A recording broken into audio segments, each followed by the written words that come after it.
Welcome back to clean news Rajasthan. चलिए देखते हैं राजस्थान की 15 फटाफट बड़ी खबरों को। सरकार आ सकती है और सरकार आ रही है, बहुत फर्क है। मुख्यमंत्री अशोक गहलोत ने राजस्थान में आगामी चुनाव को लेकर बड़ा बयान दिया है। उन्होंने कहा कि हमारी योजनाओं के कारण लोग कहने लगे हैं कि कांग्रेस सरकार आ सकती है। सरकार आ सकती है और सरकार आ रही है, इसमें बहुत फर्क होता है। इसके लिए मेहनत करनी पड़ेगी। योजनाओं से पब्लिक परसेप्शन बदला है, लेकिन सरकार बनाने के लिए बहुत सी चीजें करनी होती हैं। सीएम अशोक गहलोत ने दी राजस्थान के लोगों को करोड़ों की सौगात। मुख्यमंत्री अशोक गहलोत ने 232 नगरीय निकायों में 2642 किलोमीटर सड़कों के नवीनीकरण एवं चौड़ीकरण के कार्यों का शिलान्यास किया। सार्वजनिक निर्माण विभाग के प्रमुख शासन सचिव वैभव गालरिया ने बताया कि इस कार्यक्रम में 1528 करोड़ की लागत से करीब 4101 कार्यों का शिलान्यास मुख्यमंत्री आवास पर वर्चुअली किया गया। बजट 2023-24 में मुख्यमंत्री अशोक गहलोत द्वारा अनेक घोषणाएं की गई हैं। इनमें से पीडब्ल्यूडी से संबंधित कार्यों को विभाग द्वारा प्रमुखता से समय पर पूरा किया जा रहा है। पीएम मोदी अब 28 जुलाई को आएंगे नागौर। पीएम नरेंद्र मोदी एक बार फिर से राजस्थान दौरे पर आएंगे। इस बार पीएम मोदी 28 जुलाई को राजस्थान के जाट बाहुल्य नागौर जिले की यात्रा करेंगे।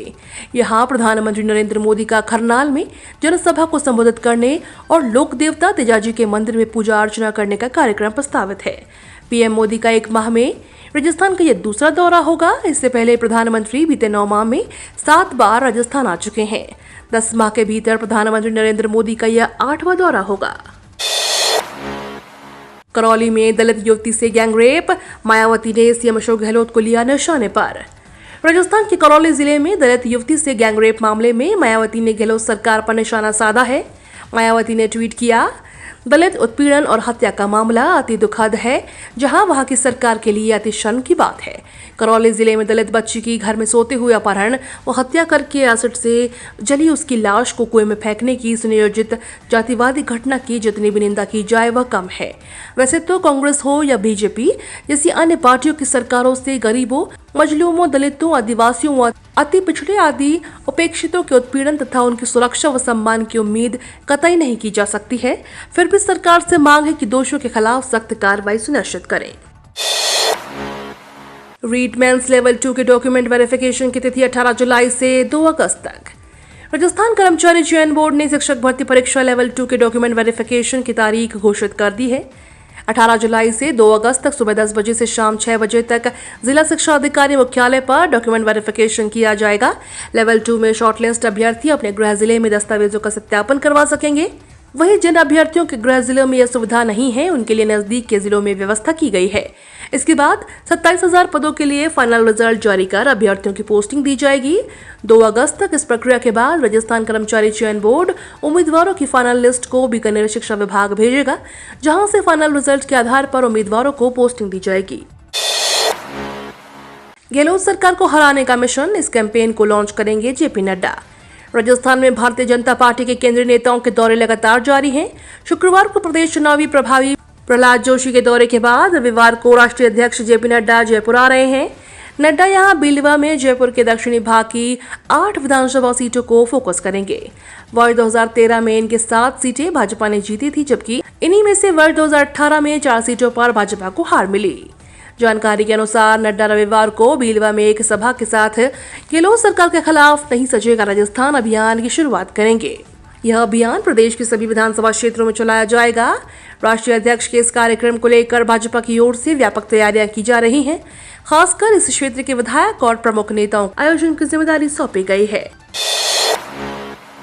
मनाली घूमने गए राजस्थान के 7 युवक बाढ़ में बहे।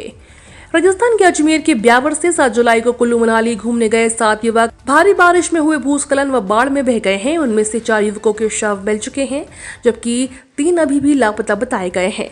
मनाली से भेजी गई तस्वीरों के आधार पर 3 युवकों की पहचान हो गई है। उनके परिजन कुल्लू के लिए रवाना हो चुके हैं। परिजनों के कुल्लू पहुंचने के बाद ही कार्यवाही आगे बढ़ेगी। अब तक हिमाचल प्रदेश के अधिकारियों की ओर से जारी किए गए आधार कार्ड के अनुसार माना जा रहा है कि बाढ़ में बहे 4 युवकों के शव मिले हैं। अब सस्ते में कीजिए बस में सफर। शहर के लिए खुश खबर। कोरोना काल से बंद पड़ी हुई लो फ्लोर बसों का संचालन 18 जुलाई से फिर से शुरू हो जाएगा। उत्तर निगम आयुक्त अतुल प्रकाश ने इसके लिए मंजूरी दे दी है। अब एक बार फिर से लोगों को सस्ते किराए पर शहर में बस की सेवा उपलब्ध हो सकेगी। दरअसल पहले दौर में 39 बसों में 20 बसों का संचालन होगा। इधर जिला प्रशासन व नगर निगम ने अपने स्तर पर सभी तैयारियां पूरी कर ली हैं। राजस्थान में 21 तक झमाझम बारिश, 25 जिलों में किसी भी समय। राजस्थान में मानसून फिर से जोर पकड़ेगा। मौसम विभाग की ताजा रिपोर्ट में खुलासा किया गया है कि प्रदेश के 90 इलाकों में 21 जुलाई तक बारिश का दौर जारी रहेगा। इसी के चलते राजस्थान के 25 जिलों में किसी भी समय बारिश हो सकती है। मौसम केंद्र जयपुर के अनुसार उत्तर पूर्वी राजस्थान के अधिकतर जिलों में 19 जुलाई तक भारी बारिश का दौर जारी रहेगा और 21 जुलाई तक मेघ गर्जन और वज्रपात की संभावना है। 31 जुलाई के बाद रजिस्ट्रेशन होने पर 3 माह बाद मिलेगा योजना का लाभ। मुख्यमंत्री चिरंजीवी स्वास्थ्य बीमा योजना का 1 अगस्त से लाभ लेने के लिए 31 जुलाई तक पंजीकरण करवाना होगा। इसमें पंजीकरण नहीं कराने वाले परिवारों को 3 महीने का इंतजार करना पड़ेगा। योजना में जिले के सभी वंचित परिवार स्वयं की SSOID, ई-मित्र या महंगाई राहत शिविरों के माध्यम से पंजीकरण करवा सकते हैं। 31 जुलाई के बाद रजिस्ट्रेशन होने पर 3 महीने बाद यानी 1 नवंबर से योजना का लाभ मिल पाएगा। गहलोत सरकार का बड़ा ऐलान। राजस्थान में वृक्षारोपण को लेकर गहलोत सरकार ने बड़ा ऐलान किया है। वन विभाग के अतिरिक्त मुख्य सचिव शिखर अग्रवाल ने बताया कि 50,000 से 2 लाख पौधे लेने पर दर से 50% छूट और 2 लाख से अधिक पौधे लेने पर 75% की छूट दी जाएगी। इस योजना को तत्काल प्रभाव से लागू कर दिया गया है। दरअसल राजस्थान वन विभाग ने कम दर पर पौधे उपलब्ध कराने के लिए राज्य सरकार को पत्र लिखा था। जयपुर एयरपोर्ट पर अब फास्टैग से कटेगी पार्किंग फीस, बदलेगी पार्किंग व्यवस्था। जयपुर अंतर्राष्ट्रीय एयरपोर्ट पर अब वाहनों की पार्किंग सुविधा में नया बदलाव होगा। अब पार्किंग का ऑटोमेशन किया जा रहा है, जिसमें वाहन चालकों को कम से कम परेशानी होगी। एयरपोर्ट प्रशासन कार पार्किंग के साथ ही दुपहिया वाहनों की पार्किंग का भी ऑटोमेशन करेगा। अराइवल गेट से आगे स्थित कार पार्किंग में अभी भी बैरियर लगा दिए गए हैं। यहाँ पार्किंग के प्रवेश से पहले अंगूठा लगाना होता है। इसके आधार पर कार की एंट्री की डेट एवं टाइम की पर्ची निकलती है। कार पार्किंग के बाद बाहर निकलते समय सभी पार्किंग स्टाफ को किराया चुकाना होता है, लेकिन आने वाले दिनों में इस व्यवस्था में बदलाव होगा। यहाँ फास्टैग स्कैनर लगाए जाएंगे, जिससे कार पार्किंग की फीस गाड़ी के फास्टैग में से कट जाएगी। जयपुर ACB की बड़ी कार्रवाई। जयपुर ACB ने बड़ी कार्रवाई की है। घुमंतु बोर्ड के पूर्व चेयरमैन गोपाल केसावत को ACB ने 18.5 लाख रुपए की घूस लेते रंगे हाथों गिरफ्तार किया है। साथ ही 3 अन्य लोगों को भी ACB ने दबोचा है। दलाल रविंद्र सहित 2 अन्य आरोपी गिरफ्तार किए गए हैं। आरोप है कि पूर्व चेयरमैन गोपाल केसावत ने RS भर्ती को लेकर घूस मांगी थी। IIT NIT काउंसलिंग 2023 चौथे राउंड का सीटा आवंटन आज।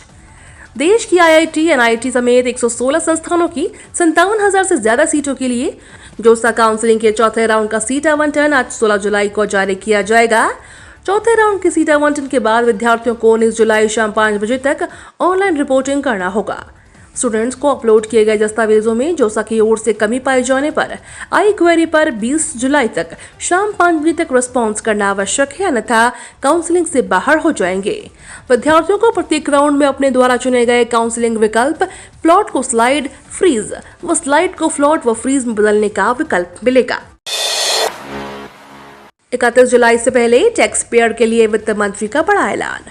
आयकर से राहत को लेकर मोदी सरकार ने बड़ा कदम उठाया है। उडुपी में केंद्रीय वित्त मंत्री निर्मला सीतारमण ने कहा कि मोदी सरकार ने मिडिल क्लास को कई टैक्स बेनिफिट प्रदान किए हैं। इसके तहत हर साल 7 लाख रुपए तक की आमदनी वालों को किसी भी प्रकार का टैक्स नहीं देना होगा। उन्होंने कहा सरकार ने समाज के किसी भी वर्ग को नहीं छोड़ा है। उन्होंने कहा कुछ लोगों ने इस पर संदेह किया था जब साल 2023-24 के केंद्रीय बजट में 7 लाख रुपए तक की आमदनी के लिए आयकर छूट प्रदान करने का फैसला लिया गया था। ये तो थी राजस्थान की बड़ी खबरें। रोजाना सबसे पहले अपडेट पाने के लिए क्लीन न्यूज राजस्थान को अभी सब्सक्राइब करें।